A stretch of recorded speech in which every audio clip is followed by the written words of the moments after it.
बिस्मिल्लाहिर्रहमानिर्रहीम। अस्सलाम वालेकुम नाज़रीन, आप यूट्यूब चैनल देख रहे हैं, मैं इमरान खान हूँ। नाज़रीन, मैं आपको एक ऑडियो सुनाता हूँ। ये ऑडियो आपके लिए सुनना इसलिए ज़रूरी है कि एक प्रोपेगेंडा किया जा रहा है और कश्मीरियों को पाकिस्तान का दुश्मन बनाकर दिखाया जा रहा है। ये एक माँ की आवाज़ है। ये माँ क्या कह रही है ये ज़रा आप सुने, आपको आइडिया हो जाएगा। थोड़ा सा क्लिप मैं आपको सुनाता हूँ, वैसे तो ये बहुत लंबा है, लेकिन आप इसमें सुने कि एक माँ किस तरीके से बच्चों के लिए रो रही है। और ये माँ पता कौन है? ये कश्मीर की एक रैंडम माँ है, यानी हम नहीं जानते ये किस घर में रहती है, कौन है, इनका नाम क्या है, लेकिन इनकी आवाज़ इस वीडियो में आ रही है। और ये पता है किन बच्चों के लिए रो रही है? जो पाकिस्तान का फौजी हेलीकॉप्टर गिरा, उसके अंदर जो बच्चे शहीद हुए, जो फौजी शहीद हुए, ये उनके लिए रो रही है। अभी जब ये सुन रहा था तो मेरे दिल में बहुत तकलीफ हो रही थी। एक माँ को कितनी तकलीफ होती है जब उसके बच्चे को चोट लगती है, जब उस बच्चे का नुकसान होता है। ये बच्चे जो है, ये माँ इनको जानती नहीं है, इसको नाम भी नहीं पता ये कौन है, ये किधर से आए, पंजाब के किस इलाके से हैं, सिंध के किस इलाके से हैं, खैबर पख्तूनख्वा के किस इलाके से, हम नहीं जानती। लेकिन वो ये कह रही है कि माओ के बच्चे जल गए, हाय माओ के बच्चे मर गए, और वो रो रही है, बिलक रही है। माएँ सांझी होती हैं, ये बात सबको समझनी चाहिए। अपने इक़्तिदार के लिए और अपने ज़ाती मफाद और फ़ायदे के लिए माओ के बेटों को आमने सामने खड़ा कर देते हैं। इन लोगों को शर्म नहीं आती? यानी ये जो सिक्योरिटी फोर्सेस के लोग हैं, ये कौन है? कहीं बाहर से आए हुए हैं। और ये जो कश्मीरी अपने हकूक मांग रहे हैं, ये कौन है? ये को बाहर से आए हुए हैं। तो वो भी माओ के बच्चे हैं, ये भी माओ के बच्चे हैं। और वो एक माँ बिलक बिलक के कह रही है, हालांकि इनके बच्चे आपस में जो है वो लड़ रहे हैं इस वक्त। बच्चों को वो लड़ने के शौकीन नहीं है, उनको लड़ाया जा रहा है आपस में। लड़ाने वाले कौन है? बंद कमरों में बैठे हुए कि जनाब हमने कंट्रोल करना है तमाम वसाइल के ऊपर, पैसा हमारी जेब में जाना चाहिए, कारोबार हम करेंगे, जमीनों पे हमारा कब्जा होगा, ये हम कंट्रोल हाथ से जाने नहीं देंगे। वो कंट्रोल, कब्जा, मफाद, मुनाफा, ये वो चीजें हैं जो माओ के बच्चों को आमने सामने लाकर खड़ी कर देती है। कोई इंसाफ, कोई कानून? कुछ भी नहीं। यानी प्रोपेगेंडा किया जाता है ना, पंजाब के अंदर से बैठ के लोग कहते हैं कि जनाब ये लोग तो बहुत बुरे हैं, कश्मीरी ये हैं, कश्मीरी वो हैं, कश्मीरियों को गाली दी जा रही है। इससे पहले पश्तूनों को गाली दी गई। यहां ये पीएमएलएन का वतीरा है। पीएमएलएन ने हमेशा नफरत की सियासत की है। इनके सहाफियों ने, इनके दानिशवरों ने, इनके पॉलिटिशियंस ने बलोचों के खिलाफ जबान दराजी की, नफरत फैलाई, सिंधियों के खिलाफ इन्होंने किया। और कितना गलीज प्रोपेगेंडा किया पिछले दिनों आपने देखा। पश्तूनों के खिलाफ इन्होंने क्या किया कि पश्तून इस्लामाबाद में दाखिल नहीं हो सकता था बेचारा, सड़कों पर रोककर जलील करते थे। अब कश्मीरियों के साथ वही नफरत फैला रहे हैं। यह बेशर्मी बंद होनी चाहिए।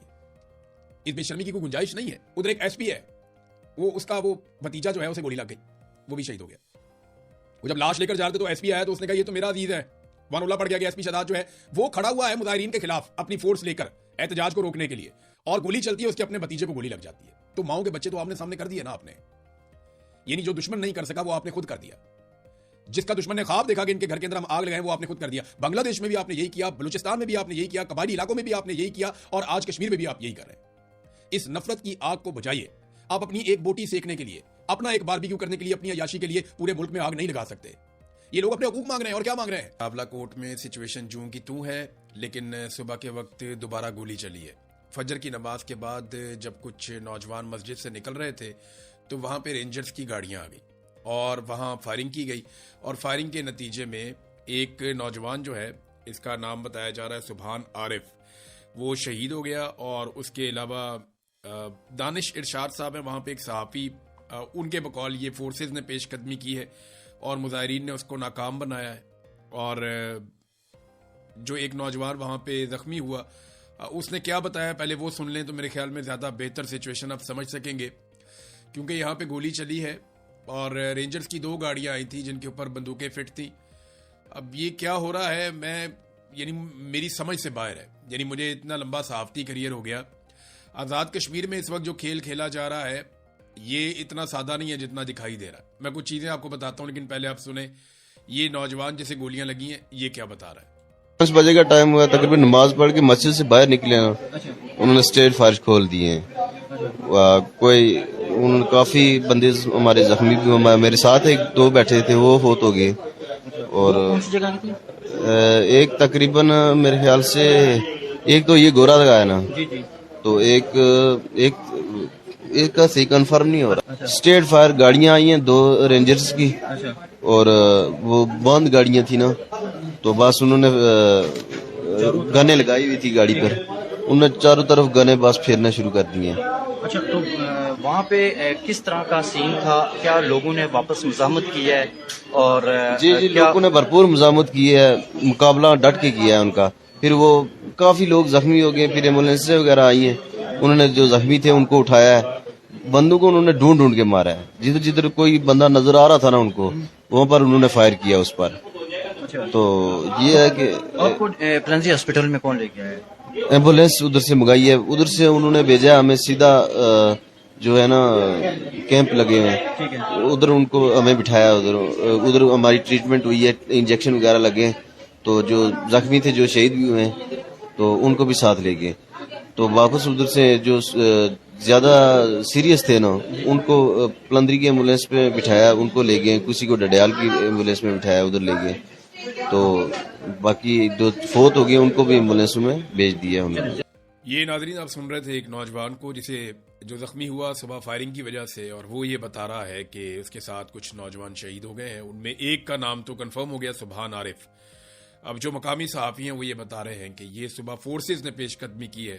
مجھے نہیں سمجھ آ رہی کہ یہ کیا ہے, لوگوں کے جذبات بھڑکانے کی کوشش کی جا رہی ہے, کیونکہ بار بار کریک ڈاؤن کی کوشش کی جاتی ہے, لوگ اسے ناکام بنا دیتے ہیں, اور لوگ بہت بڑی تعداد میں شہر کے آس پاس چاروں طرف بیٹھے ہوئے ہیں, اور ان لوگوں کو ابھی تک عمر نذیر کشمیری نے اجازت نہیں دی کہ یہ لوگ داخل ہوں راولہ کوٹ میں.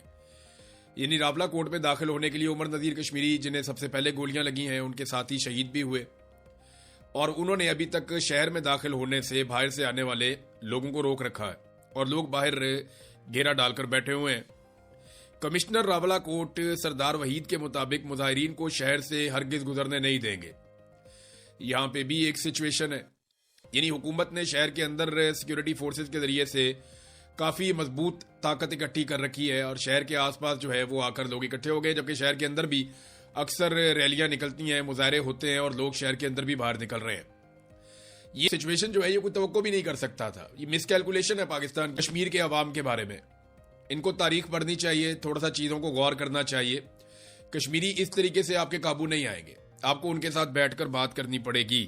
ایسا لگتا ہے کہ جان بوجھ کر حالات خراب کرنے کی کوشش کی جا رہی ہے, اور اقوام متحدہ کی قراردادوں کے مطابق جو مسئلہ کشمیر کا حل ہے, شاید اس حل سے اب پاکستان بھی پیچھے ہٹنا چاہتا ہے, ایسا لگتا ہے. کیونکہ بھارت تو اس سے بہت پہلے بھاگ گیا تھا. بھارت نے تو کہا جی ہمارا اٹوٹ انگ ہے, ہم اقوام متحدہ کو مانتے ہی نہیں ہیں. تو بھارت نے 370 ختم کر دیے اور وہ قوانین تبدیل کر دیے, انہوں نے سٹیٹس تبدیل کیا اور کنٹرول کر لیا مقبوضہ کشمیر کو. وہ کہتے ہیں جی اب وہ ان کا ملک کا حصہ ہے, وہ کوئی الگ ٹیریٹری نہیں ہے. پاکستان کے اندر بھی پنجاب سے لگاتار جو ٹاؤٹس ہیں ان کی یہ آوازیں اٹھ رہی ہیں کہ جناب کشمیر کو پاکستان کا ایک صوبہ بنا لیا جائے. تو اقوام متحدہ کی ان قراردادوں کو یہ بھی پسے پش ڈالنا چاہتے ہیں. ایک طرف وہ یہ کہتے ہیں کہ اقوام متحدہ کی قراردادوں کی روشنی میں مہاجرین کی یہ 12 نشستیں رکھنا بہت ضروری ہے. ایک طرف اسٹیبلشمنٹ کے لوگ یہ کہتے ہیں, وہ یہ پروپیگنڈا کرتے ہیں کہ کیونکہ ہم اقوام متحدہ کی قراردادوں کے مطابق مقبوضہ کشمیر کو آزاد کروانا چاہتے ہیں اور کشمیریوں کو ان کا حق دینا چاہتے ہیں, لہذا مقبوضہ کشمیر سے اظہار یکجہتی کے لیے ان کی 12 سیٹیں رکھنا بہت ضروری ہے. دوسری طرف یہی ٹاؤٹس کہتے ہیں نہیں کشمیر کو اپنا صوبہ بنا لیں. بھی یا تو آپ یہ بات کر سکتے ہیں یا آپ وہ بات کر سکتے ہیں, آپ دونوں باتیں ایک وقت میں نہیں کر سکتے. اس طرح آپ ایکسپوز ہو رہے ہیں. اور کشمیر کو صوبہ بنانے کی بات جو پاگل لوگ کر رہے ہیں وہ نہیں جانتے کہ کشمیریوں کا استصواب رائے ان کا حق ہے, اور اسی کے اوپر پاکستان نے 70 سال مقدمہ لڑا ہے کہ ان کا یہ حق ہے کہ وہ فیصلہ کریں کہ وہ کہاں رہنا چاہتے ہیں. وہ انڈیا کے ساتھ رہنا چاہتے ہیں, وہ پاکستان کے ساتھ رہنا چاہتے ہیں, یا وہ اپنا ایک الگ ملک بنانا چاہتے ہیں. یہ ان کا حق ہے, اور یہ ان کا جمہوری اور آئینی حق ہے, یہ انہیں حق ملنا چاہیے. اب اگر آپ یہ زبردستی کریں گے تو وہ تو انڈیا بھی کر رہا ہے, اگر پاکستان بھی وہی کرے گا تو دونوں میں فرق کیا رہے گا؟ سوال یہ پیدا ہوتا ہے.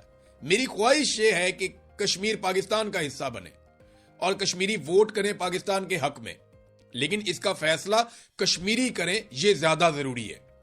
یعنی میری اگر ذاتی خواہش ہے کہ کشمیر پاکستان کا حصہ بن جائے تو میری خواہش سے زیادہ مقدم ہے کشمیریوں کا اپنا رائے دینا, جو کشمیر کے اندر رہتے ہیں یا کشمیر سے باہر رہتے ہیں, لیکن ان کی رائے کا سب سے زیادہ احترام ہونا چاہیے. اب لگتا ہے ایسے ہے کہ اپنے اپنے پاس جو کشمیر موجود ہے, جو بھارت کے پاس ہے, جو پاکستان کے پاس ہے, شاید بیک ڈور چینل, کیونکہ ہمیں فوج نہیں بتایا تھا کہ بیک ڈور چینل رابطے ہم کبھی بھی بند نہیں کرتے بھارت کے ساتھ, تو بہت ممکن ہے کہ دونوں ممالک کی اسٹیبلشمنٹ نے یہ فیصلہ کر دیا کہ وہ کشمیر آپ کے پاس ہے, وہ آپ کا, یہ ہمارے پاس ہے, یہ ہمارا. اب اس سے آگے شاید کوئی بڑھنا ہی نہیں چاہتا. تو جو الگ آئینی حیثیت ہے, قانونی حیثیت ہے, بھارت نے تو ختم کر دی. اب پاکستان جو ہے وہ اس طرف بڑھتا ہوا دکھائی دے رہا ہے.